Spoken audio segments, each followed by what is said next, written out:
તમે આવું ક્યારેય પણ નહીં વિચાર્યું હોય કે આ જે આચાર બનાવ્યો છે એટલો સરસ સ્વાદિષ્ટ અને ટેસ્ટી બનશે અને સાથે સાથે લાજવાબ પણ બનશે. તમે શાક પણ છોડી દેશો ખાવાનું જો આવી રીતે તમે આચાર એટલે કે મરચાંનું અથાણું બનાવી લેશો તો આને કંઈ ઝાઝો સમય પણ નથી લાગતો અને ઓછા મસાલામાંથી બનીને તૈયાર થઈ જશે.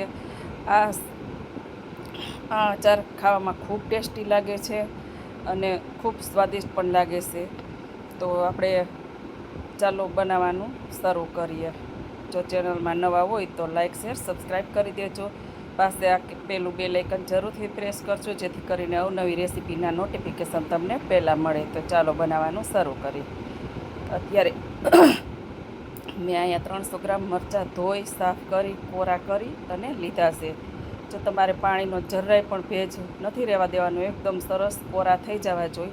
હવે આપણે આવી રીતે એને જે ડીટીયાનો ભાગ છે એ કાપી અને લાંબા મરચાં છે એટલે વચ્ચેથી 2 ભાગ કરી 2 કટકા કરી અને પાછો 2 ભાગમાં કટ કરવાની છે એટલે એક મરચાંના 4 કટકા થાય. તો આ રીતે તમારે કટકા કરી લેવાના છે.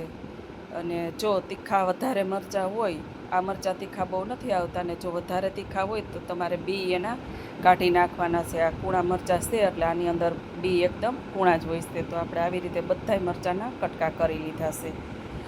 તો હવે ગેસ ઉપર એક કઢાઈ ચડાવી એક મસાલો તૈયાર કરી લઈએ આનો. તો એની અંદર અત્યારે મેં 2 ચમચી જેટલા આખા ધાણા, 2 ચમચી આખી વરિયાળી, 2 ચમચી આખું જીરું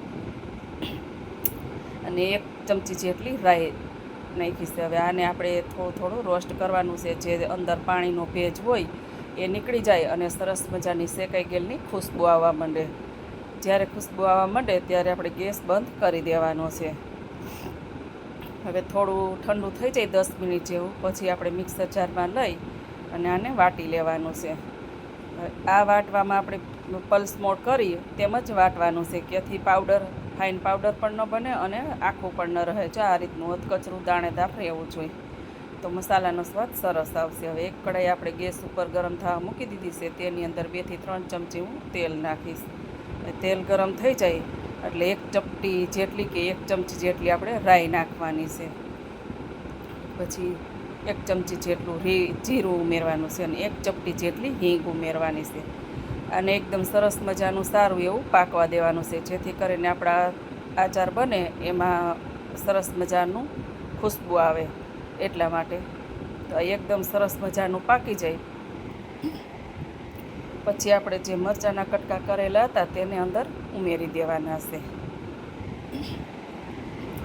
હવે આને આપણે 5 મિનિટ જેવું પકાવવા દેશું કે લો ફ્લેમ પર. ગેસની ફ્લેમ હાવ તમારે લો કરી દેવાની છે અને 5 મિનિટ જેવું પકાવવા દેવાનું છે કે આનો કલર ચેન્જ ન થાય અને જો એકદમ સરસ મજાના ગ્રીન રહે મરચાં એવી રીતે પકાવવાના છે. હવે 1 ચપટી જેટલી આપણે હળદર ઉમેરીશું અને 1 ચમચી જેટલું લાલ મરચું ઉમેરીશું અને સાથે સ્વાદ મુજબ મીઠું ઉમેરીશું. જો તમારે મરચાં તીખા હોય તો લાલ મરચું પાવડર તમારે તમારી એકોર્ડિંગ ઉમેરવાનું છે અને કદાચ સ્કીમ કરવું હોય તો સ્કીમ પણ કરી શકો છો અને ઓછા આદકું પણ કરી શકો છો, એ તમારા સ્વાદ મુજબ છે. હવે એની અંદર આપણે જે મસાલો બનાવ્યો હતો એ મસાલો ઉમેરી દઈ. આને પણ એકદમ ધીમી આંચ પર જ શેકવાનો છે. 5 મિનિટ શેકાઈ જાય એટલે થોડુંક તેલ પણ છૂટું પડવા લાગશે. તેલ છૂટું પડે ત્યાં સુધી આપણે આને શેકવાનો છે એટલે કે થોડાક મરચાં સોફ્ટ થઈ જાય.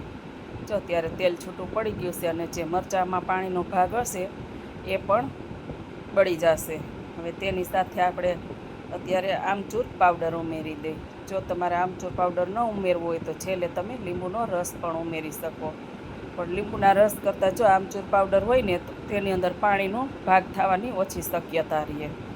અને જો લીંબુનો રસ ઉમેરશો તો લીંબુ અને મીઠું બે ભેગું થાય એટલે થોડુંક પાણી પણ છોડે તો બગડવાની શક્યતા રહે. હવે આપણે મરચાં બનીને તૈયાર થઈ ગયા છે તો આપણે સર્વ કરી લઈ.